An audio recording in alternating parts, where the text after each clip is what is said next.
What is up, guys? It's Verns back here again with another Supercoach video. This time we're going to be talking Swans and Hawthorn. Open round happened, game one happened. Well, we still got Collingwood GWS tomorrow, which I'm super excited for. But yeah, this was a good game. I was pretty happy. I actually tipped Hawthorn to get up by 8, so they did that with a little bit more. But yeah, awesome game for Supercoach, and I think a lot of us are really glad this wasn't round one because that Will Day would have hurt. I've definitely played around with Will Day in my team. We'll just start off with him over here. 148. Incredible. Like, first of all, it was just a good game of footy to watch. It was great for footy to be back, the intensity to be back. I feel like everyone was very clean with the ball. You know, the early quarter, it was just whoever got the clearance sort of scored a goal. But it was very good. Obviously, I say everyone clean. I mean, Florent definitely not so clean right at the end there. Even when Frost came on and his very first kick, oh my god, that guy could not kick a footy. But no, sorry, enough about the actual footy. We're here for the super coach side of things.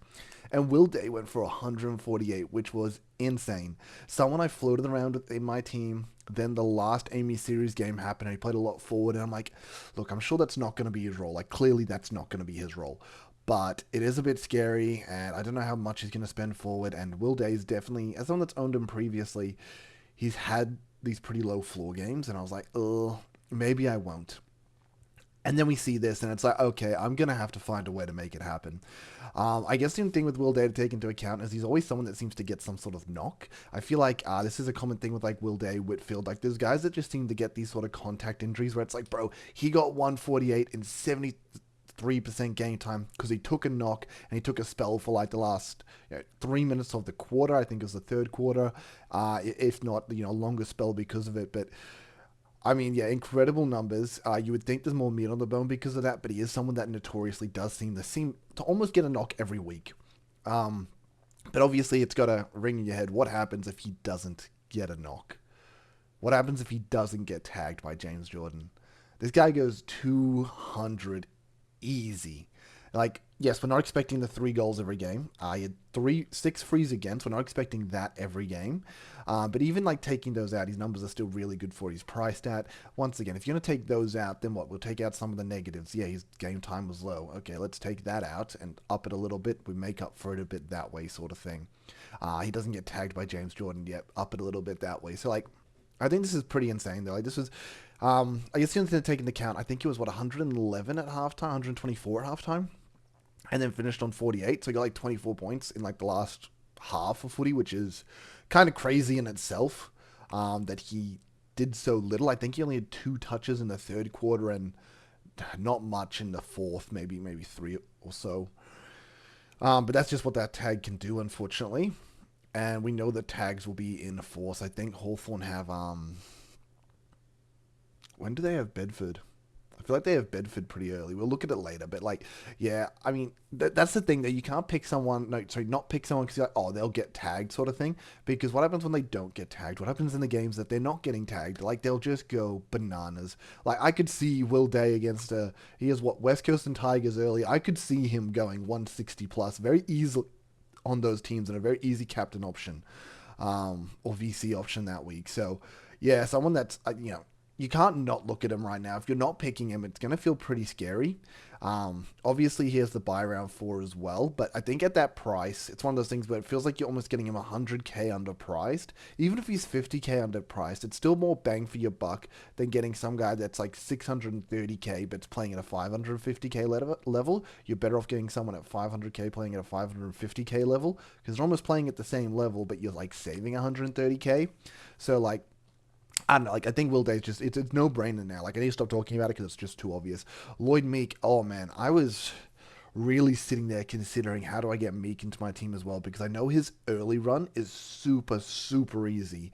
But he was also someone that slowed down. I feel like he was 90 at halftime and then, yeah, just like 36 points in the second half. So that wasn't wasn't great for him in that aspect, but yeah, a lot of hit outs. Brody Grundy is not an easy ruckman either, and he did this. So like, if he goes up against easy ruckman, he's gonna go absolutely bananas. I guess sorry. While I'm there, I just sort of thought in my head, you guys are seeing a different background behind me today. I'm actually off house sitting for a friend.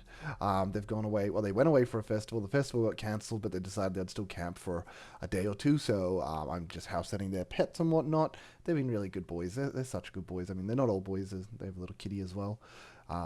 But yeah, just they're such good boys, and that's why the background behind me is a little different. They don't care that I'm streaming it. There's like all you can see is their computers and cat setup, so like it's not a big deal. But while I'm at that, I might as well do some housekeeping. So like, make sure to join the Supercoach Hub Discord. Follow them on Twitter as well X, as well as me as well. It's just Verns_SC Hub for consistent injections of Supercoach content directly into your X feed, as well as following and subscribing me to my channel as well. Yeah, sorry, that was real clunky, but it is what it is. I don't rehearse these things, but just doing it in one go. But yeah, Meek was super good, super hot early, and someone that you're sitting there like, damn, how do I get him in? Saying that, also 2 goals under his name. One of them was a 50-meter penalty as well.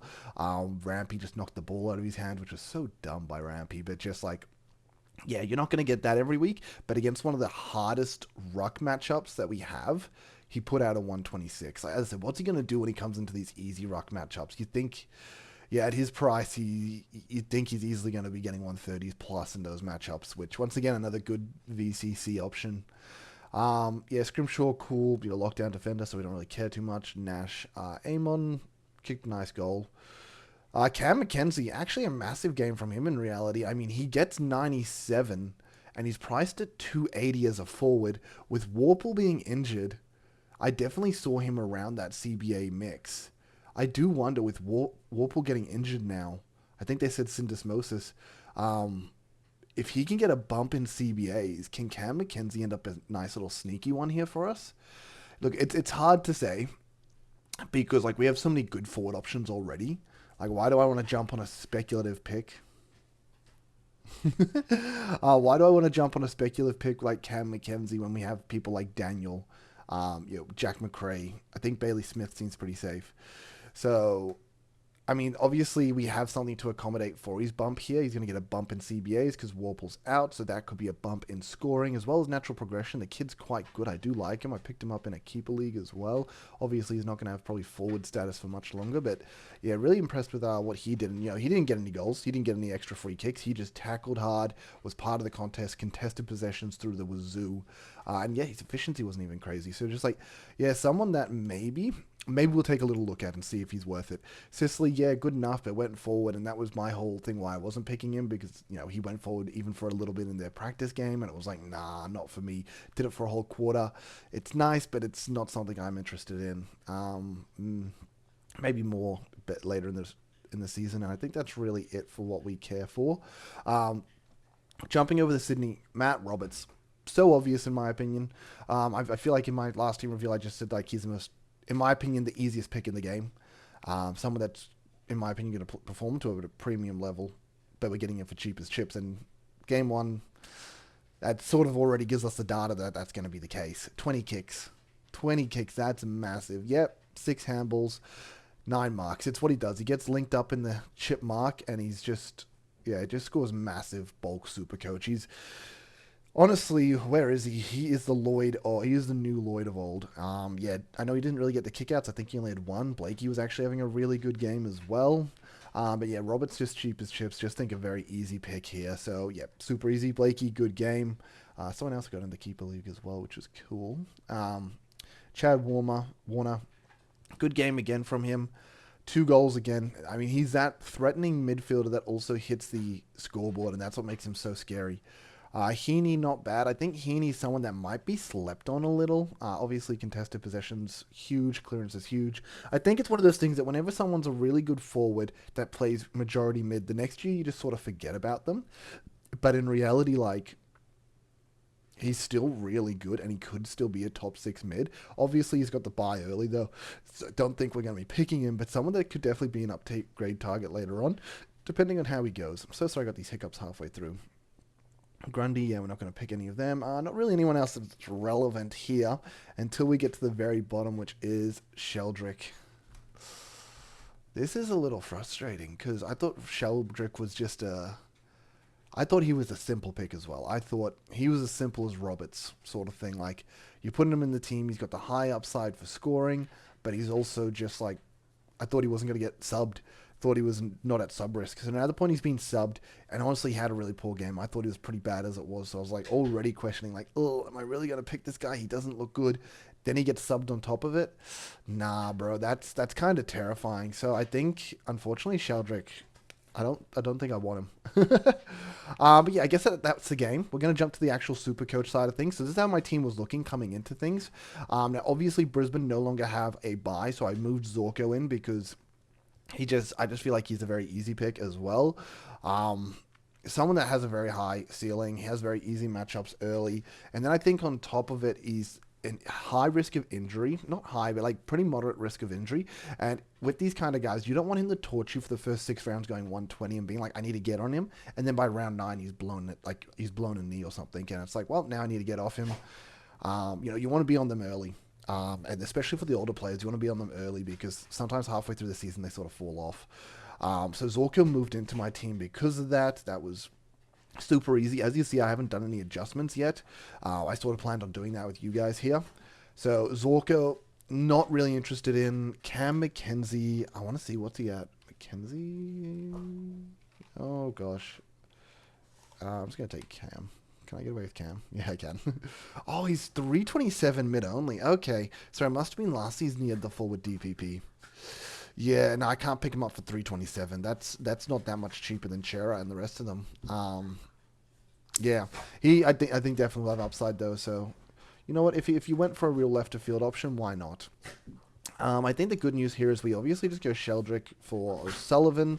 I thought Sheldrick had really good scoring potential. That's why I had him on field. So it's kind of a good look to see him do that. I think he's going to go out of my team, and I think I'm going to get Camp. I don't know. Also, sorry if you can hear the doggos rolling around. They're just rolling around playing. I'm not going to get time to record any of these if I don't do it now. So I'm going to do it now anyway. So sorry if there's background noise. Love them. They're adorable. So that does free up a lot of extra cash, which is really cool.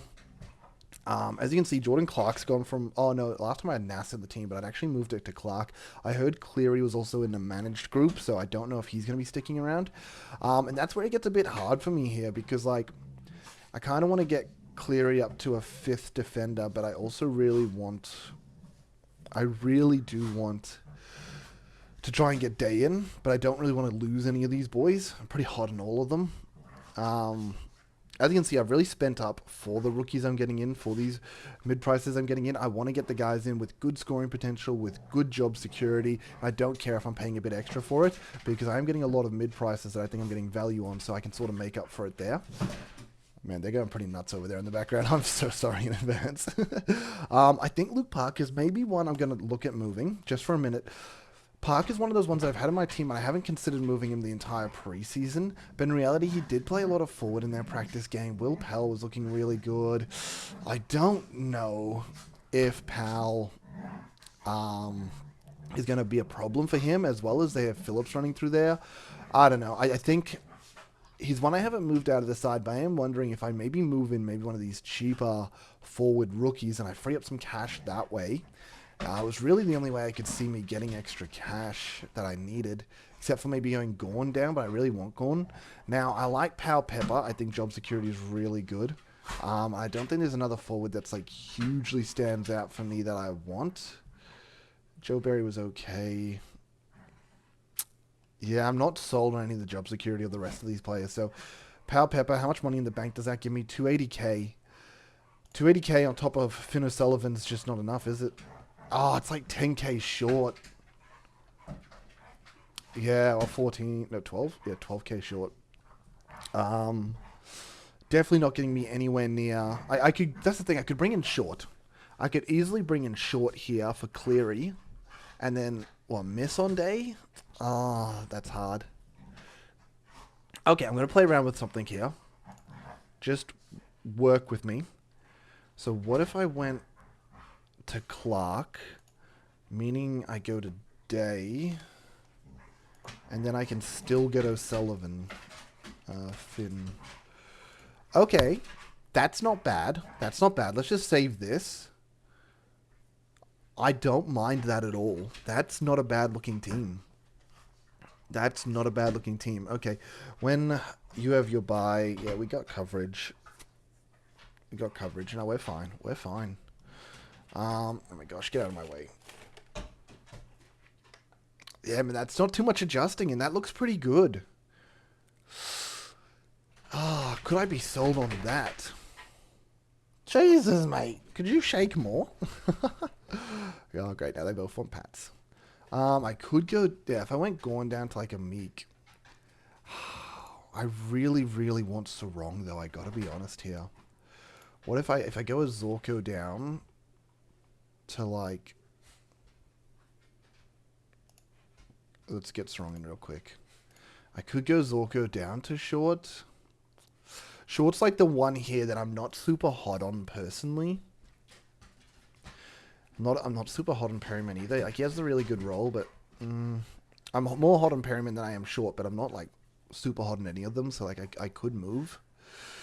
This isn't bad either. This isn't bad either. Sheasel, Clark, Short, Roberts. Wait. Oh, yeah, because I wanted Clark as well, so technically I could just bring in Zorko instead and just have Short. Yeah, no, this isn't bad either. So we either get Short in or Clark in, but then we get Day over Sarong. I mean, positive, Day is definitely making money over Sarong, but I think Sarong's going to be a top 6. Clark, I think, will also be top 6, but he's also not making money. Where Short is a lot more speculative than Day. So I guess this is it. So we got Sarong and Short. Short, super speculative, not really happy with him. Sarong, I'm pretty hot on. Will Day, pretty hot on. Jordan Clark, pretty hot on. Oh, that does sound better, doesn't it? That does sound better. I could also... Can I get Power Pepper down to a cheaper forward? If there are any. Because I can always bring in Cacao. I mean, at the end of the day, one of these players falls off, and I'm not too upset with Cacao on field. Who's cheap? Oh my gosh, come on. Scroll. Who's cheaper that I like the look of here? I doubt Cully's playing.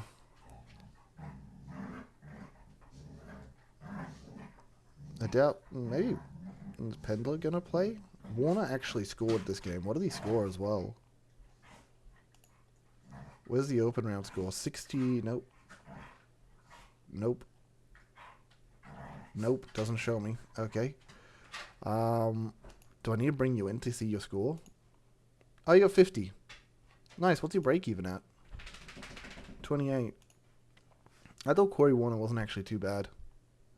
Could just go Joe Barry, though, if I'm going to, like, do that.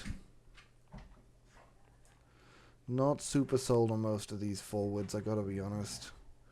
Got to be honest. I feel a lot better with Power Pepper down here. Oh, Patton also played. What did Patton end up getting? 60-something? Yeah, 67. If Patton comes in here as a defense, does that give me enough money to...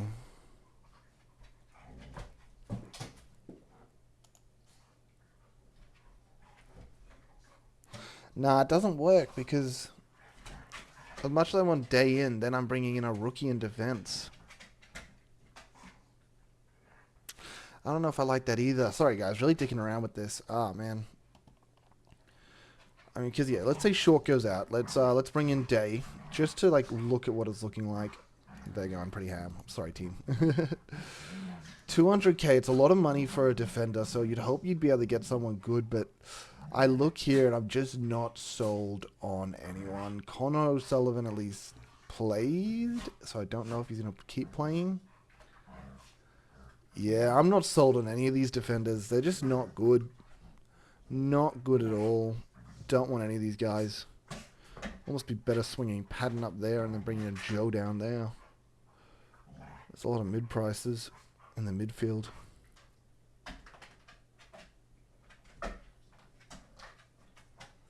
I do feel like Day needs to get into the team, though.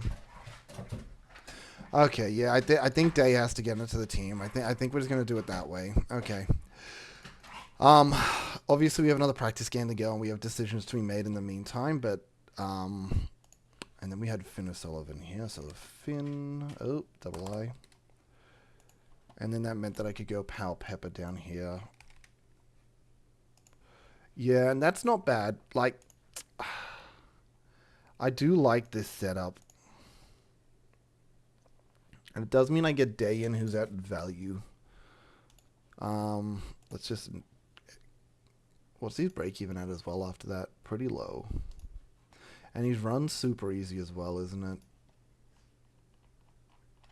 Come on. I know the ruck run was easy.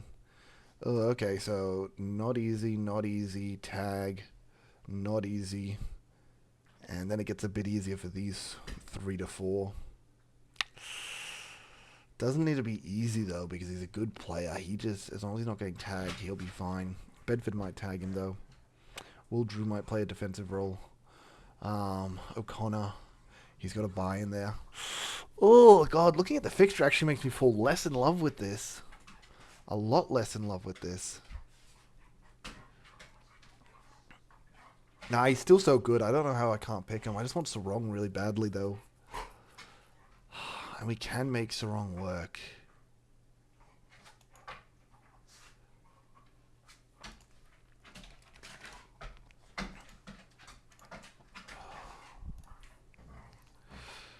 No, there's not a way to get up to Sarong while having this, unless I'm giving up, like, Day. Could be risky. Could be risky giving up Day after that performance. Looked so good. The thing is, we can always go down from Gorn, and a lot of... Oh, it's not even that much money that frees up. I was going to look at, like, an English. I guess going down to a Meek gives you an extra 100k. It's not nuts. It's not nuts, though. And I've already gone really cheap on the bench now, which is something I was trying to avoid doing. Lost Luke Parker as well. I don't want to be giving up all these players that are keystones for me just to break my team to get Will Day in. I think that's probably one of the most important things. You can't just break your team to just get a player in. We've got a structure. We're happy with what we're looked at. We can't just blow it all up because we saw one open round game. I'm probably going to be doing a video later like this after I do the Collingwood goddamn GOF game. Whitfield will probably drop a 120. And I'll be sitting here like, oh, how do I get in Whitfield? I couldn't do both of those, could I? I had to go down to short. I'm not super unhappy with short. I'm just not hugely excited about it. It's a decent looking back line. Midfield looks good. Yeah, I feel like these three are the best mid prices. And then Day's a hot fourth.